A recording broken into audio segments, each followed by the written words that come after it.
Interessante, né? Essa mensagem musical ser sobre espera, né? Porque hoje nós vamos justamente refletir sobre uma situação de um homem que passou 38 anos esperando, né? Por uma cura.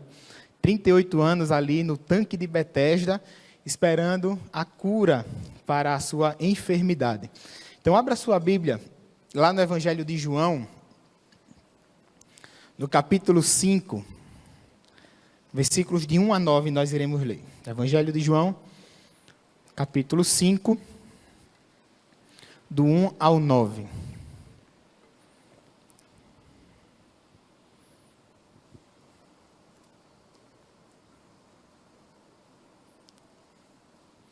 Diz assim a palavra do Senhor. Passadas estas coisas, havia uma festa dos judeus, e Jesus foi para Jerusalém. Existe ali, junto ao portão das ovelhas, um tanque, chamado em hebraico Betesda, o qual tem 5 pórticos.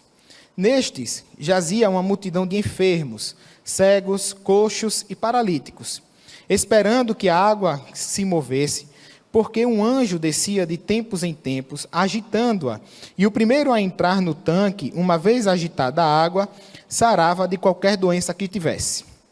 Estava ali um homem enfermo, havia 38 anos. Jesus, vendo-o deitado e sabendo que estava assim havia muito tempo, perguntou: Você quer ser curado?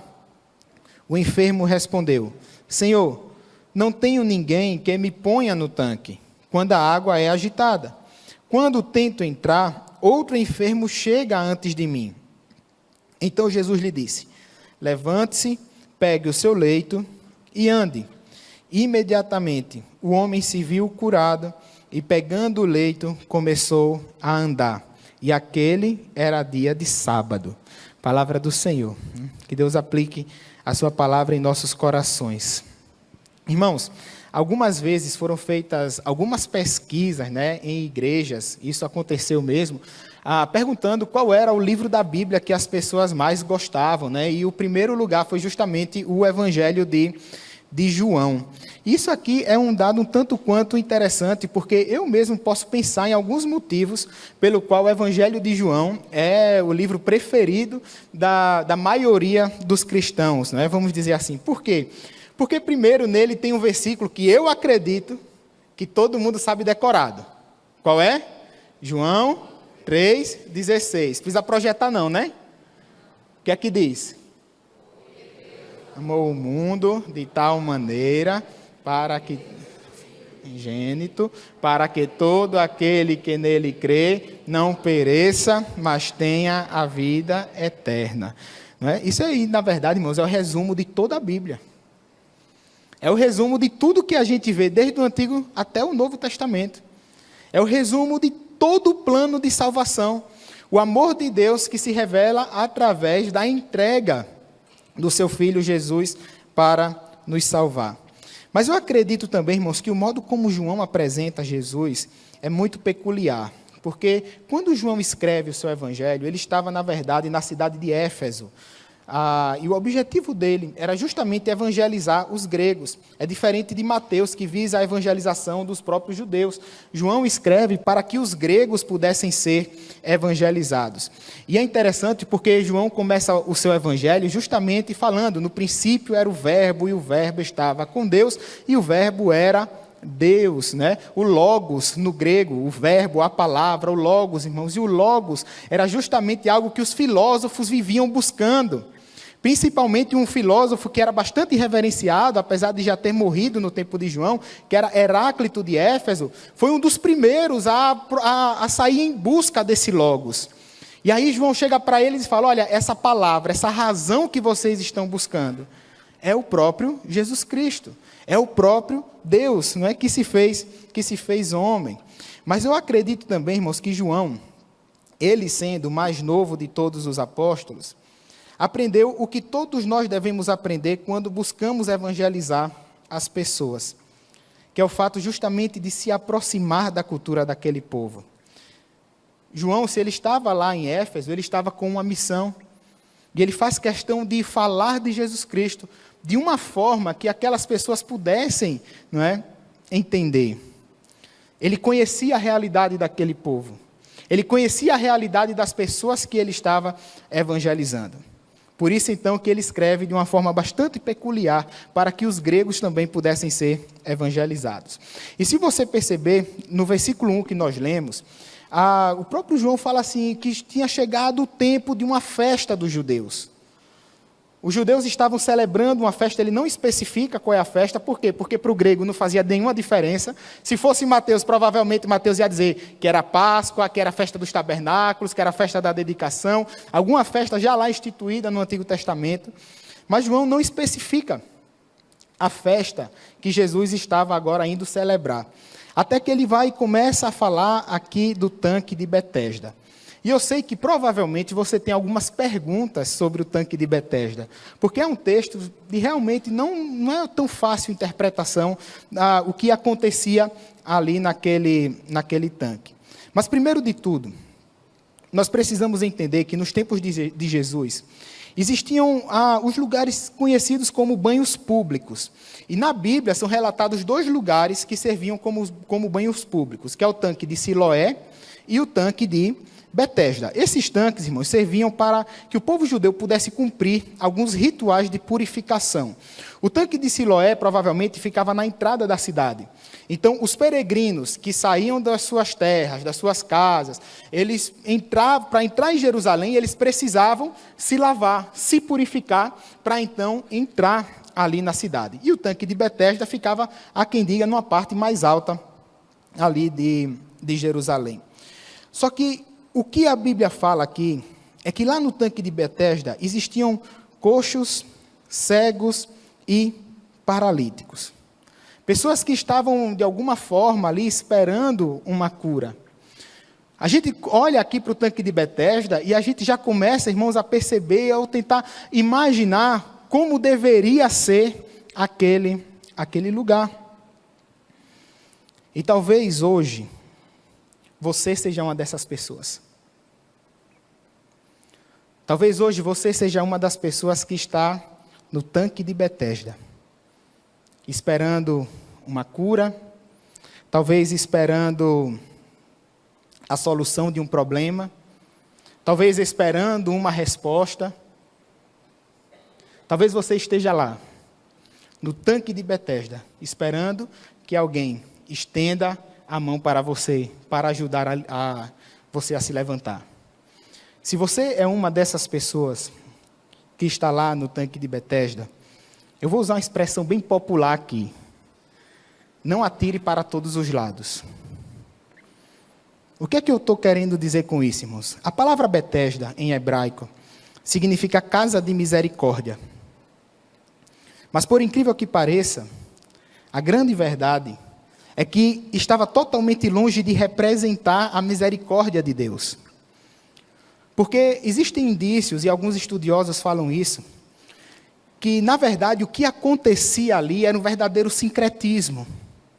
Por causa da dominação romana, o que acontecia no tanque de Betesda, irmãos, era um sincretismo com a própria religião romana. Há quem diga, inclusive, que aquele lugar era um lugar onde um deus romano era cultuado, um deus chamado Esculápio, que era justamente o deus da cura para os romanos. Os soldados que iam para a guerra, quando eles levavam feridas e ficavam deitados, não podiam se levantar, eles faziam as suas orações a esse deus chamado Esculápio, para não morrer na batalha, para serem curados daquelas feridas. E muitos templos hoje, inclusive, já foram encontrados, o templo de Esculápio. E esses templos também serviam como hospitais, onde as pessoas eram tratadas, e muitos dos rituais de cura romano, pagão, envolvia justamente banho em água corrente. Banho, às vezes eles passavam uma noite toda na água, não é, orando, fazendo as suas rezas para o deus Esculápio, para que aquele deus pudesse então curar aquele povo. Então a gente já vai começar a perceber a mistura que era aqui. Porque o que aparenta aqui é aquela ideia, olha, eu preciso de uma cura, eu preciso ser curado, não importa de onde venha essa cura, eu quero essa cura. Não importa se para eu ser curado eu tenho que pedir a Deus, ou se eu tenho que pedir a outros deuses, ou se eu tenho que pegar um caminho que Deus não aprova. O que eu quero é a cura, é a cura. Parece que aquele lugar tinha se tornado, irmãos, um ambiente pagão. E pelo que tudo indica, os fariseus, os sacerdotes, os escribas, faziam vista grossa daquele lugar. Os que eram responsáveis por doutrinar, os que eram responsáveis por ensinar a palavra para o povo, faziam vista grossa. Fingia que nada estava acontecendo. É por isso que, lá em Mateus, no capítulo 23, do 23 ao 24, Jesus Cristo faz uma crítica forte aos fariseus. Olha o que ele diz: ai de vocês, escribas e fariseus, hipócritas, porque vocês dão o dízimo da hortelã, do endro e do cominho, e desprezam os preceitos mais importantes da lei, a justiça, a misericórdia e a fé. Mas vocês deviam fazer estas coisas sem omitir aquelas. Guias cegos, coam um mosquito, mas engolem um camelo. Olha só, coam um mosquito, mas são capazes de engolir um camelo, de tão legalistas que eles eram. Essa, na verdade, é a grande crítica que Jesus faz aos fariseus. O legalismo. Por isso, irmãos, nós precisamos saber definir bem as nossas prioridades. Sabe, irmãos, a gente chegar e tentar atirar para todos os lados e dizer apenas que quer ser curado, não importa como, não importa de onde venha, é algo que vai fazer, irmãos, com que a nossa fé não seja desenvolvida. Para eu ser curado eu tenho que negar a Deus, eu sigo esse caminho. Era mais ou menos isso que acontecia ali, no tanque de Betesda. Entenda, irmãos, que negar a Deus consiste apenas em nós mesmos nos cobrir de falsas esperanças. Porque o tanque de Betesda nada mais era do que um lugar que não tinha nada a oferecer para ninguém. Um lugar que não tinha nada para oferecer para ninguém, a não ser falsas esperanças. Pessoas que se baseavam em crendices populares. Aquela crendice, o anjo desce, a água agita e ali o primeiro que pular é curado. Na verdade, irmãos, muito provavelmente o que acontecia ali era um fenômeno natural, já que era água corrente. Que a água se agitava. E eu acho engraçado porque eu conheci evangélicos, pessoas que fazem parte da igreja há tanto tempo que até hoje não passa por baixo de escada. Uma vez eu era pastor lá em Recife. Uma irmã estava cantando no culto. Cantando. De repente ela largou o microfone e foi desvirar a sandália do neto que estava de cabeça para baixo. Isso aconteceu. Largou o microfone e foi desvirar a sandália do neto. Porque se a sandália estiver virada de cabeça para baixo, o que acontece? A mãe morre, né? Eu vi isso acontecer. Sabe, irmãos, a gente pegar toda a nossa esperança e colocar em coisas que não tem nada a nos oferecer, é rejeitar toda a palavra de Jesus Cristo. Por isso que aquela realidade do tanque de Betesda só vai mudar quando Jesus Cristo aparece. Toda aquela realidade do tanque de Betesda vai mudar quando Jesus Cristo estende a mão para aquele homem, porque Jesus se compadece dele. E novamente, irmãos, lá nos versículos 6 e 7, a Bíblia diz: Jesus, vendo-o deitado e sabendo que estava assim havia muito tempo, perguntou: você quer ser curado? O enfermo respondeu: Senhor, não tenho ninguém que me ponha no tanque quando a água é agitada. Quando tento entrar, outro enfermo chega antes no meu lugar. Sabe, irmãos, que muitas vezes Deus levanta a bola, o gol está sem goleiro, é só a gente chutar. e a gente não chuta a bola. Porque Jesus chega para aquele homem e pergunta: olha, você quer ser curado? E quantas vezes, irmãos, nós não respondemos logo: sim, Senhor, eu quero. Eu quero ser curado. A gente faz o arrudeio. Está lá o gol aberto, é só chutar, Deus já levantou a bola. Aí ele chega e fala: eu não tenho ninguém para me colocar na água. Eu fico imaginando, às vezes, o que Jesus falaria, né? Acho que Jesus chegaria para ele: não foi isso que eu lhe perguntei. Não perguntei se você tinha alguém para lhe colocar na água. Só perguntei se você quer ser curado. Aquele homem, irmãos, estava caído. E nós sabemos que muitas vezes o cair representa justamente consequências de atitudes que nós temos. O cair representa muitas vezes a consequência do pecado. Mas quando eu leio todo esse texto, irmãos, eu percebo uma coisa. Eu percebo que o maior problema de uma pessoa não é cair. O maior problema de uma pessoa é não ter ninguém para ajudá-la a se levantar.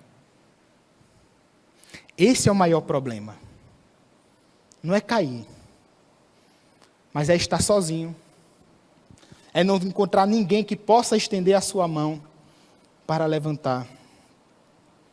O maior problema daquele homem não era ser paralítico, mas era estar em um ambiente de solidão.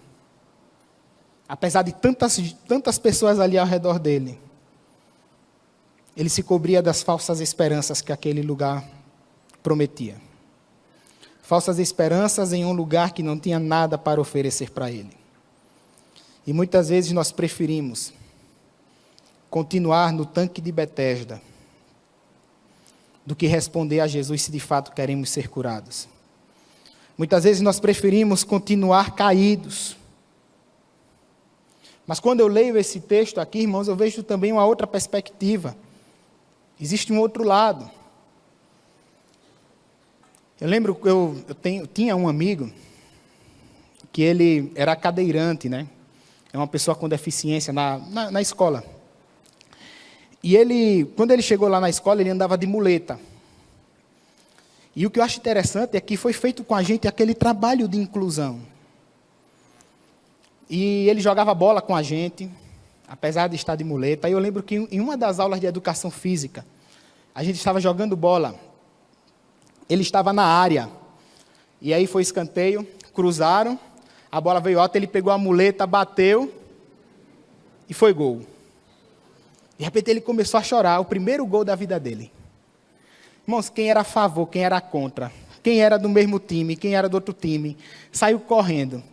Abraçamos ele, a gente ficou jogando ele para cima. O professor de educação fez: cuidado que ele tem a coluna frágil, aquele negócio. E queria saber. O primeiro gol, todo mundo saiu comemorando. E tinha um acordo entre a gente que ele nem sabia. Que todas as vezes que a gente ia tirar o time, ia escolher o time, ele tinha que ser o primeiro a ser escolhido. O tempo passou, depois ele já não conseguia andar de muleta, precisou de uma cadeira de rodas. E ele era muito meu amigo. E muitas vezes, todas as vezes, na verdade, que ele precisava ir ao banheiro, ele precisava de ajuda. E geralmente eu o levava ao banheiro.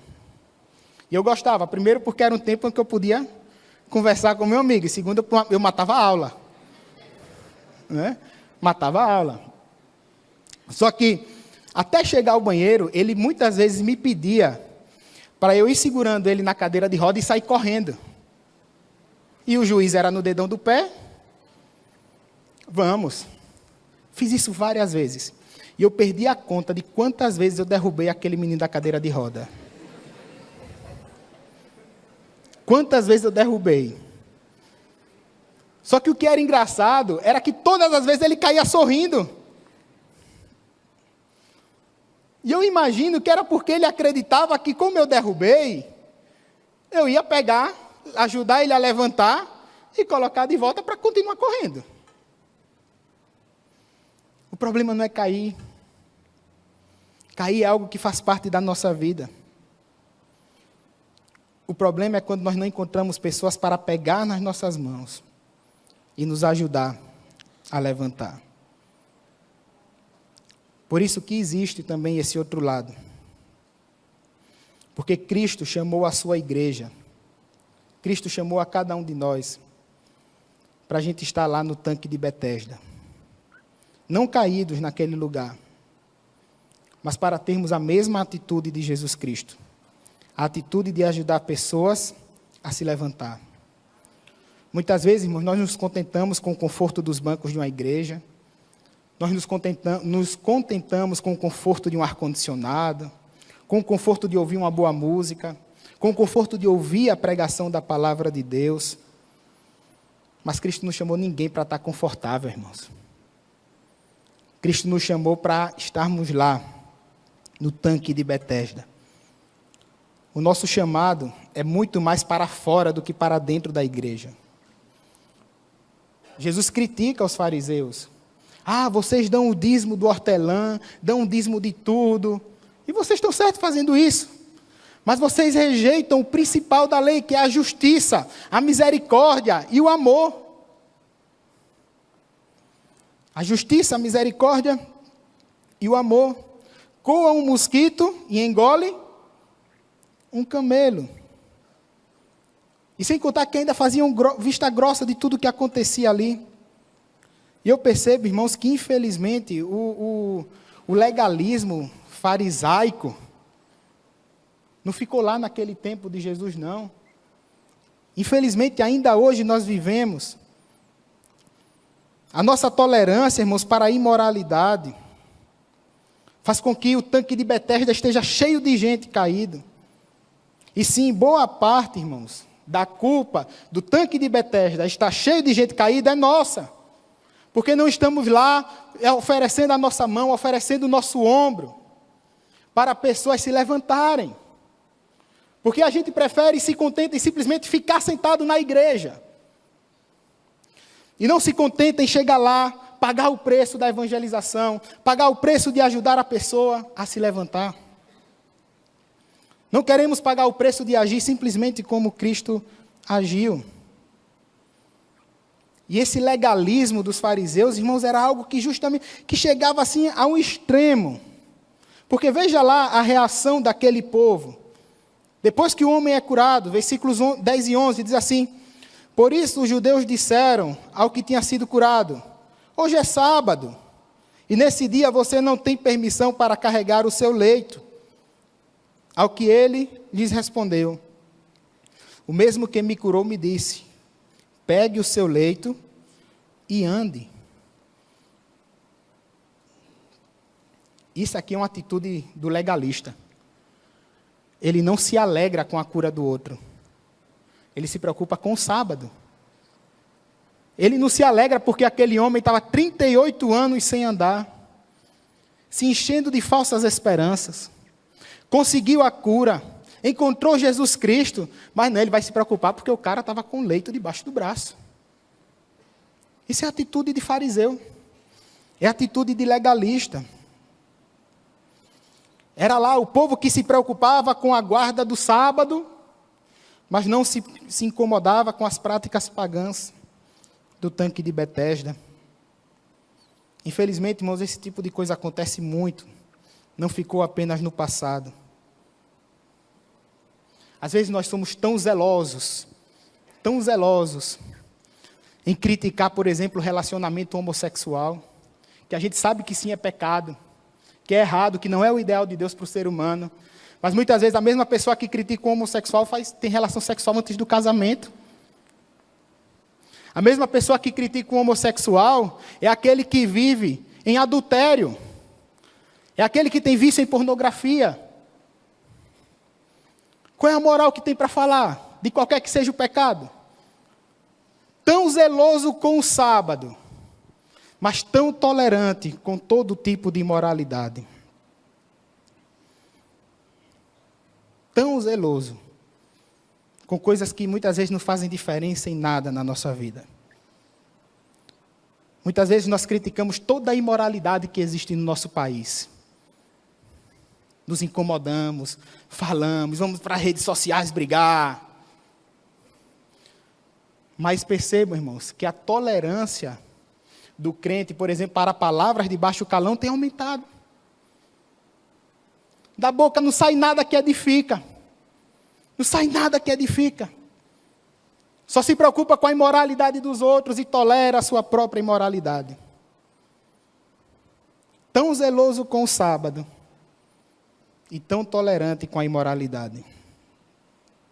Muitas vezes o que a gente mais faz é criticar os bailes funks que existem, que é uma das maiores desgraças para o país, porque crianças são cada vez mais submetidas à sensualidade, e realmente é uma desgraça.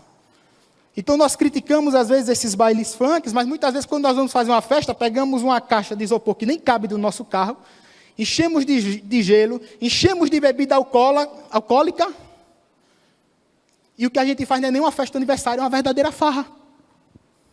É uma verdadeira farra. Tão moralista para criticar os bailes funks, mas tão tolerante para as suas próprias imoralidades. Era a realidade dos fariseus. Era a realidade daquele povo que estava ali.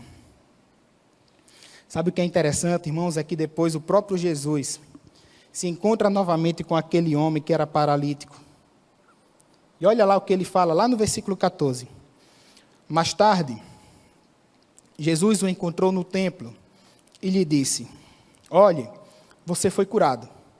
Não peque mais, para que não lhe aconteça coisa pior. Para pensar, o que é pior do que ficar 38 anos esperando uma cura, se alimentando apenas de falsas esperanças? O que é pior do que isso? Quando eu vejo esse texto aqui, irmãos, a gente vai perceber que a situação dos fariseus era pior do que a daquele homem. Você acha que não tinha fariseu não no tanque de Betesda? Como era que eles sabiam que aquele homem foi curado? Que depois foram lá perguntar a Jesus? Sabe, irmãos, nós como cristãos, como povo de Deus, precisamos deixar de lado todo esse legalismo.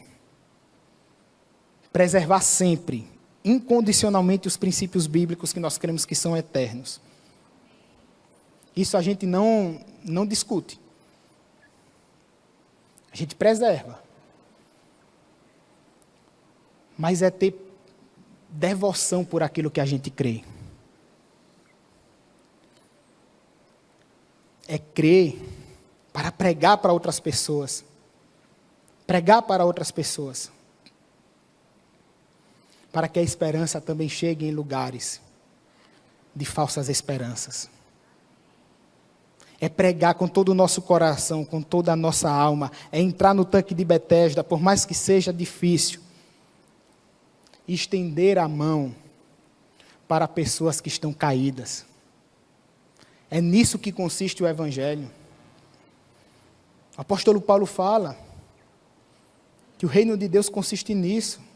Paz, justiça e amor. Talvez hoje você esteja no tanque de Betesda. Eu não sei o motivo pelo qual você está. Mas, meu irmão, esse lugar não tem nada para lhe oferecer. Nada. Nada. Só é possível sair desse lugar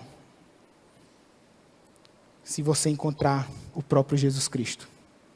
Só é possível mudar a realidade. Deixar de lado o legalismo. Deixar de lado aquilo que nos afasta de Deus. Deixar de lado aquilo que faz com que a gente não perceba as ações de Deus. Deixar de lado tudo isso. Segurar na mão de Jesus. E dizer assim: sim, Senhor, eu quero ser curada. Eu quero ser curada. Talvez o que você precisa ser curado é do egoísmo. Talvez a cura não seja nem física. É a cura do pecado. É a cura do pecado. É disso que Cristo quer te libertar. Cristo veio para isso. E hoje Ele está aqui com a sua mão estendida, da mesma forma que esteve lá com aquele homem, para ajudar você a se levantar. Agora, para isso, você tem que sair do tanque de Betesda, segurar na mão dele e sair, porque esse lugar é um lugar apenas de falsas esperanças para você. Então, se agarre na mão de Cristo. E você vai ver que a sua vida vai ser diferente. Amém? Amém? Vai sair do tanque de Betesda? Sim? Ou vai continuar? Sair. Para de se encher de falsas esperanças. Porque a esperança que Jesus Cristo dá é a esperança eterna, que nos leva para a eternidade. Às vezes a gente busca tantas coisas passageiras. E Cristo oferece a eternidade para todos nós. Amém?